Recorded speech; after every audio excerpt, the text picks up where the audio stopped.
Have you heard of Toyota Kata? It's a problem-solving methodology that can help you achieve superior results. The improvement kata involves 4 key elements.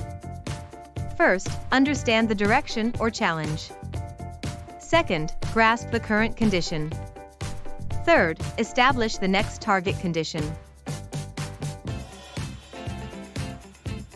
Fourth, experiment toward the target condition using PDCA. The coaching kata methodology centers around the use of 5 key questions. A coach or mentor would utilize these questions to guide the learner in solving a problem. The learner would experiment and document what he or she has learned from this on a PDCA cycles record. After having practiced this over time, eventually the learner can become a mentor or coach. Toyota Kata methodology can help you achieve superior results. If you're interested in learning more, visit our website at emsstrategies.com and contact us.